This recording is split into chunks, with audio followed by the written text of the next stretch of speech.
Bismillah. Assalamualaikum warahmatullahi wabarakatuh. Alhamdulillahi rabbil alamin. Hamdan katsiran tayyiban mubarakan fi kama yuhibbu rabbuna Allah wa yarda. Wa asyhadu an la ilaha illallah wahdahu la syarika lah. Wa asyhadu anna Muhammadan abduhu wa rasuluhu alladzi la nabiyya ba'da. Allahumma salli wa sallim wa barik alaihi. Nanda sekalian rahimani wa rahimakumullahu jami'an. Bersyukur kita hanya kepada Allah yang telah memberikan kita nikmat-nikmat yang begitu banyak, yang hanya dengan nikmat Allah tersebutlah kita dapat melakukan kebaikan-kebaikan di atas muka bumi ini. Selawat beserta salam semoga selalu tercurahkan kepada Nabi Muhammad sallallahu alaihi wasallam, pada para ahlul baitnya, sahabatnya, serta orang-orang yang senantiasa mengikuti apa-apa yang beliau ajarkan hingga akhir hayatnya. Tapi kita lanjutkan di bab salat. Ya, sebelumnya ya kemarin kita telah membahas ya, yang pertama itu bersuci. Ya, hendaklah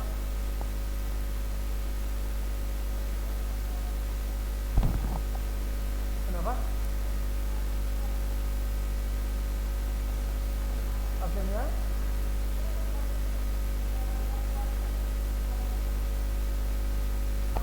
Gimana? Gak dengar tadi buka maksudnya? Apa kata Mirza? Hah?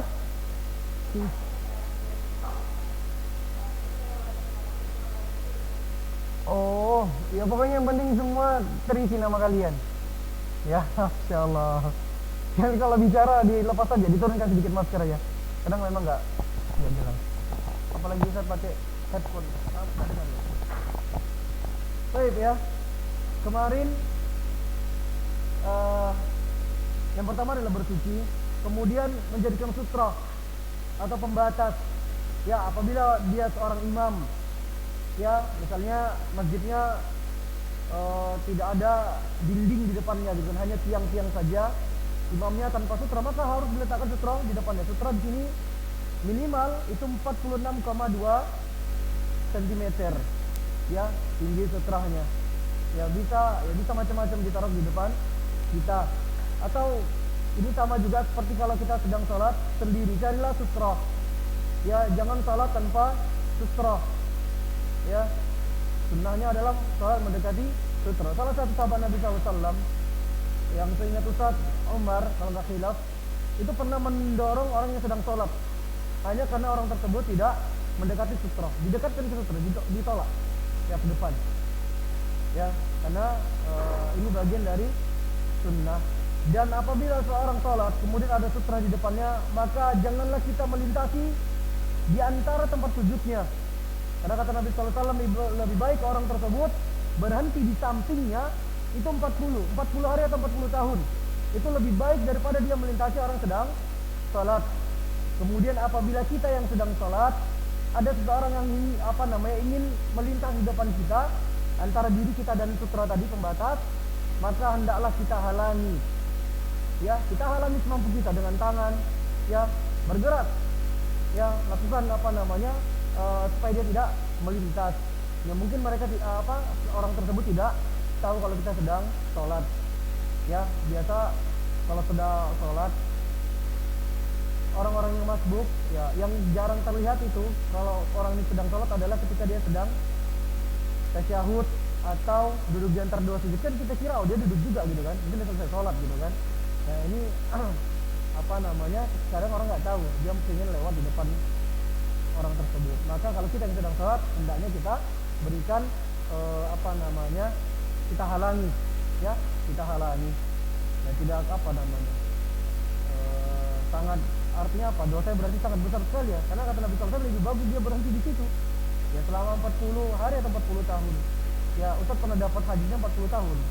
Ada juga kalimatnya hanya 40 saja, tidak dijelaskan di sana. Nah, kemudian yang ketiga, ya ini kemarin juga meluruskan shaf, ya, atau barisan. Kemudian apabila menjadi imam, hendaklah ia menoleh ke kanan seraya berkata istawu. Kemudian juga dia menoleh ke kiri mengatakan istawu. Ya luruskan. Biasa kalau imam-imam kita mengatakan apa? Sawu sufufakum. Ya kalau di ulun kita jarang sholat di sini. Di sini seperti itu juga nih. Ini pondok kan? Kalau sholat di masjid kan? Ada imamnya seperti itu. Biasa tetap diingatkan ya. Tetap diingatkan pakai bahasa Indonesia atau pakai bahasa Arab. Walaupun orangnya tidak bisa bahasa Arab. Biasa mereka menghafal itu, imam-imam itu. Sawu sufufakum fa inna taswiyatas sufufi min tamamis shalah. Luruskan saf-saf kalian karena lurusnya saf itu merupakan kesempurnaan dari salat. Ya kan? Kemudian kalau kalian jadi imam, perhatikanlah jamaahnya. Ya kalau belum lurus ditegur saja. Mohon maaf Pak, geser sedikit lagi, kita luruskan lagi, Pak rapatkan lagi, seperti itu. Ya dirapatkan. Ya, rapat di sini itu tidak harus desak-desakan. Ya, bertemunya mata kaki dengan mata kaki. Meluruskannya itu adalah bagian belakang kaki ya.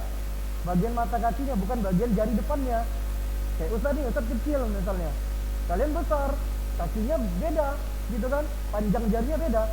Kalau yang kita luruskan bagian depannya itu nggak lurus.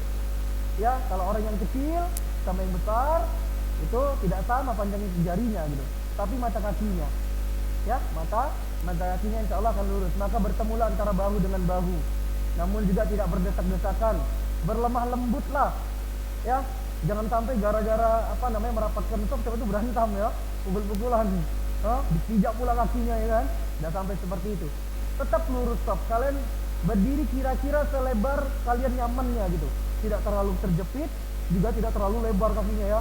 Ini namanya apa? Split, gitu kan? Ini namanya mau latihan taekwondo. Ya, sampai kakinya terbuka lebar. Enggak perlu. Cukup selebar bahu kira-kira saja. Ya, tidak juga terlalu besar sekali, tidak juga terlalu kecil sekali. Ya.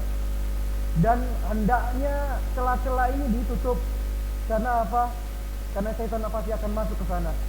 Dan setan akan membisikkan ingat ini, ingat itu. Ya, ini sering kita. Oh iya, kunci motor masih kunci kereta masih di kereta, masih di parkiran gitu kan. Sering ini. Ya, kalau teringat pikir kayak gitu udahlah batal kalian sholatnya, ambil keretanya kan, apa kuncinya ya.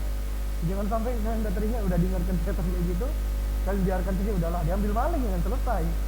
Ya, ikhtiar kita juga kunci stang, ya kalau ada gembok digembok baru kita sholat, aman gitu kan. Kemudian kalau ke masjid jangan kalian pakai yang terlalu bagus-bagus juga. Misalnya ya sendalnya harganya 1 juta.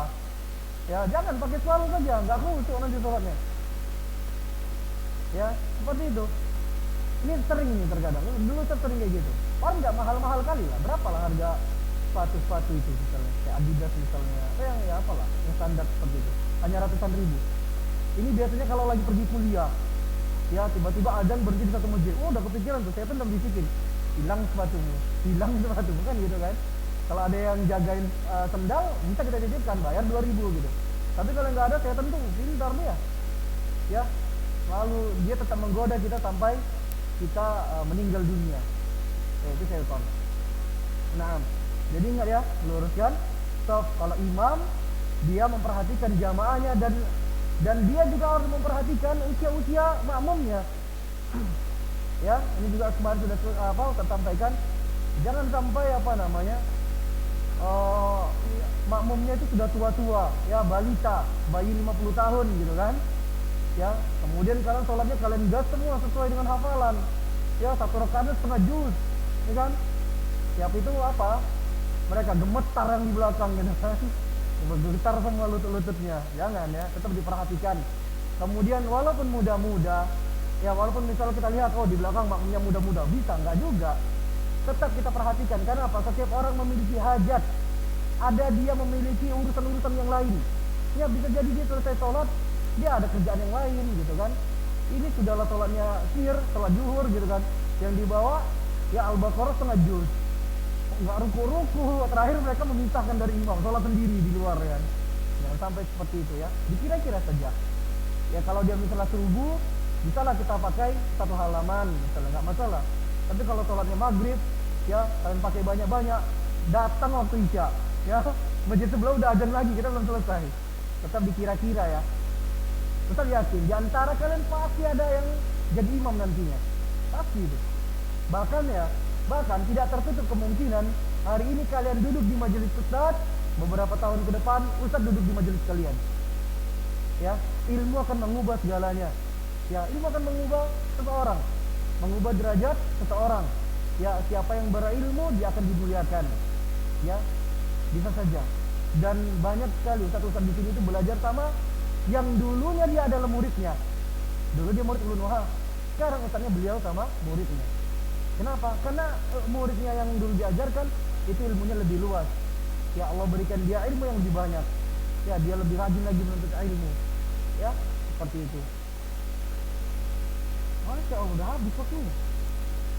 Belum nambah materinya. Jadi Ustaz mengingatkan, ya kalau antum yang belum remedial, nanti Ustaz akan ingatkan lagi di grup. Ya, segera diselesaikan. Ya, insya Allah Ustaz akan berikan, iya Ustaz sering ulangi. Insya Allah akan berikan apa? Ustaz akan memberikan kalian kemudahan. Tapi juga jangan bermudah-mudahan. Bermudah-mudahan artinya apa? Tidak peduli ya. Tidak mau tahu itu. Jangan sampai seperti itu. Bilang aja, Ustaz, Anda remedial, Anda belum selesai nilainya. Tugas apa yang mau terjadi misalnya. Ya. Ustaz akan berikan lah. Berikan yang mudah-mudah saja gitu insyaallah. Baik ya. Kecukupan subhanakallahumma wa bihamdik, asyhadu an la ilaha illa anta astaghfiruka wa atubu ilaik. Assalamualaikum warahmatullahi wabarakatuh.